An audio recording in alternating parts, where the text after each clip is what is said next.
Sir நிச்சயமாக திமுக காங்கிரஸ் கூட்டணியில உறவு சிக்கல் இருக்கானா இருக்கிறது. பட் அந்த உறவு சிக்கல் என்பது பேசி தீர்க்கக்கூடிய ஒன்றுதான். கடைசியில எப்படியோ மு.க. ஸ்டாலின் அவர்கள் அகில இந்திய தலைமையிடம் பேசுகிற பொழுதோ, சோனியா காந்தி அவர்கள்ட்ட பேசுற பொழுதோ, ராகுல் காந்தி அவர்கள்ட்ட பேசுற பொழுதோ அது செட்டில் ஆயிரும் நிச்சயமா. பட் திமுகவுக்கு நெருக்கடிகளும் இருக்கு. கூட்டணி கட்சிகளுக்கு கூடுதல் சீட்டை கொடுக்க வேண்டும். எப்பொழுதெல்லாம் அவர்கள் கூடுதல் சீட்டு கொடுக்கிறார்களோ அப்பொழுதெல்லாம் அவர்கள் நிறைய சிக்கல்களை அனுபவிச்சிருக்காங்க. அது 2011 நம்ம பார்த்தோம். திமுகவால் எதிர்கட்சியாக கூட வர முடியல. இரண்டு கூட்டணிகளுமே திரும்ப திரும்ப சொல்றாங்க இன்னும் நிறைய கட்சிகள் உள்ள வரும் அப்படின்னு சொல்றாங்க. இப்ப இதன் மூலமா இந்த நெருக்கடி இன்னும் அதிகமாகுமா? ஆமா, நிச்சயமா நெருக்கடிகள் அதிகமாகும். அது திமுகவுக்கு கட்சிகள் உள்ள சீட்டு பேரத்துல பெரிய நெருக்கடி அதிமுகவுக்கு வராதுன்னு நான் நினைக்கிறேன். ஏற்கனவே அது மேக்சிமம் நெருக்கடிகளை அனுபவிச்சு விட்டு தான் கூட்டணிக்குள்ளே வர்றாங்க. அதனால அங்க புதிய நெருக்கடிகள் உருவாவதற்கான வாய்ப்பு கம்மி. பட் அதே நேரத்தில் திமுகவுக்குள்ள பேச்சுவார்த்தையை தொடங்கிய பின்பு பயங்கரமான நெருக்கடிகள் வரலாம். ஏன்னா ஒவ்வொரு கட்சிகளுக்கும் கூடுதல் சீட்டு கொடுக்க வேண்டி வரும். திமுக ஒரு எண்ணிக்கை வேற பிக்ஸ் பண்ணிருக்காங்களே, 200 ஜெயிப்போம், வெல்வோம், 200 படைப்போம் வரலாறுங்கிறாங்க. அது நிச்சயமா சாத்தியமே இல்லாதது. ஏன்னா அது கூட்டணி கட்சிகளுக்கு கூடுதல் சீட்டு கொடுப்பாங்க.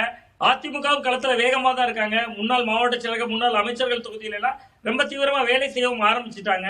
சோ திமுக அதிமுக கூர்மையாகத்தான் இருக்கும் போட்டி அப்படிங்கறத நான் பாக்குறேன். இல்ல 200 சாத்தியம் இல்லை அப்படின்னா 200 கூட்டணியோட சேர்ந்து சொல்லிருக்கலாம். அங்க 200 சாத்தியம் இல்லை அப்படின்னா இங்க ஏடிஎம்கே கூட்டணியில 210 இடத்துல வெற்றி பெறும்னு சொல்றாங்களே. ஆமா, இது சாத்தியமே இல்லாதது. இது சும்மா வாயால் வடை சுடுவதாக தான் அந்த முறை எடுத்துக்கிட்டு 210 என்பது. ஏன்னா கூட்டணியை இப்பொழுதுதான் உறுதி செய்திருக்கிறார்கள். பாஜகவை கூட வைத்துக் கொண்டு 210 என்று நம்புவதெல்லாம் உண்மையிலேயே ஒரு அபரிமிதமான நம்பிக்கைன்னு தான் பார்க்கணும். இன்னொரு அதிமுகவுக்கான நெருக்கடி என்பது மிக முக்கியமான ஒரு நெருக்கடி. இப்ப நீங்க கேட்டதை போல PL சந்தோஷ் சொல்லியிருக்காரு, இரட்டை இலக்கத்தில் தொகுதி என்று உள்ள பேசியிருக்கிறத குறிப்பிட்டீங்க. ஏற்கனவே அவர்கள் இரட்டை இலக்கத்துல வாங்கியிருக்காங்க, 20 சீட்டு போட்டிட்டு இருக்காங்க கடந்த முறை. எனக்கு கணிப்புப்படி இந்த முறை 40 சீட்டு தாங்க, 50 சீட்டு தாங்க என்று அவர்கள் கேட்டா நிச்சயமா அது அதிமுகவுக்கு மிகப்பெரிய பலவீனம். ஒரு 40 சீட்டோ 45 சீட்டோ அதுலயே அவங்க அதிமுக வெற்றி பெறக்கூடிய தொகுதிகளா தான் தேர்ந்தெடுப்பாங்க. ஏன்னா பாஜக வெற்றி பெறக்கூடிய தொகுதிகள் உங்களுக்கு கன்னியாகுமரி, கோயம்புத்தூரை தவிர எதுவுமே இருக்காது. சோ அப்ப அது எந்த வகையில அவர்களுக்கு எத்தனை சீட்டு கொடுத்தாலும் அது அதிமுகவுக்கான பேரிழப்பு தான். சோ இரண்டு கட்சிகளுக்குமே இது நெருக்கடியான இதுதான். அது திமுகவுக்கு கூட்டணி கட்சிகளால் நெருக்கடி. அதிமுகவை பொறுத்தவரை பாஜக கூட இருக்கிறதுனால மிகப்பெரிய நெருக்கடி. தமிழ்நாட்டில் 12% சிறுபான்மையினர் ஓட்டு சார். 12% ஓட்டு. அப்ப நீங்க திமுக எடுக்கிற ஒவ்வொரு ஓட்டும் 12,001 இருக்கும். இவர்கள் எடுக்கிற ஓட்டு என்பது முதல்ல 1ல இருந்து தான் இவர்கள் தொடங்கணும். அந்த ஒரு பெரிய நெருக்கடி இருக்கு. அதை விஜய் ஷேர் பண்ணும்போது மட்டும்தான் அதிமுக களத்துல ரொம்ப ஈடு கொடுத்து நிற்க முடியும். இல்லாவிட்டால் திமுக முந்தி ஓடுவதற்கான வாய்ப்பு தான் பிரகாசமாக இருக்கு. ரைட், இதுவே உங்களுடைய நிறைவு கருத்தை எடுத்துக்கிறேன். திரு அக்னீஸ்வரன், உங்களுடைய நிறைவு பார்வை. சார், மத்தியில் ஆளுகிற கட்சியாக இருக்கிற போது காங்கிரஸ் திமுக விட்டு 63 சீட்டு வாங்குச்சு, ஆட்சி பயிற்சி.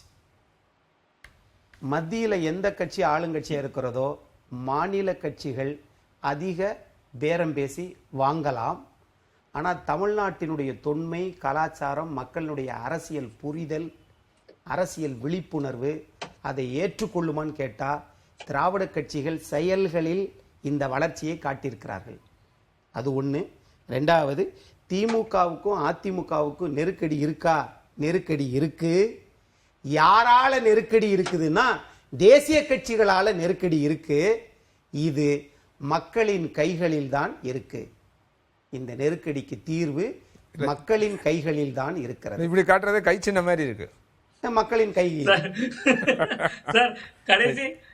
கடைசி ரெண்டு பேரும் தேசிய கட்சியோடு இருக்காங்க. தேசிய கட்சியை கூட சேர்க்காத விஜய்க்கு மக்கள் ஓட்டு போட்டு போறாங்க. விஜய் ஒண்ணு இல்ல சார், 5 படத்தை அன்னைக்கு ஃபுல்லா போட்டு விடுங்க சார். இப்ப யாரும் ஓட்டு போட வர மாட்டாங்க, பாத்துக்கலாம் சார். அதெல்லாம் ஒன்றும் பிரச்சனை இல்லை. அதை பார்த்து உத்வேகமாகி நிறைய ஓட்டு போட்டாங்க அப்படி நம்ம நினைச்சுக்கிட்டு இருக்கோம். முதல்ல அவர் உத்வேகமாகி ஜனநாயகத்துக்கு, அரசியல் கட்சிக்கு ஜனநாயகம் தேவை, கரெக்ட்.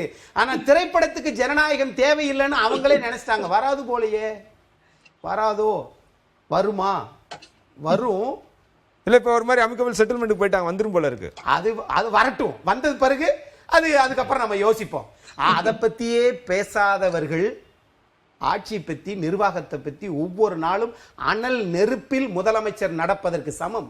அந்த பிரச்சனை எப்படி நீங்க எதிர்கொள்ள போறீங்க?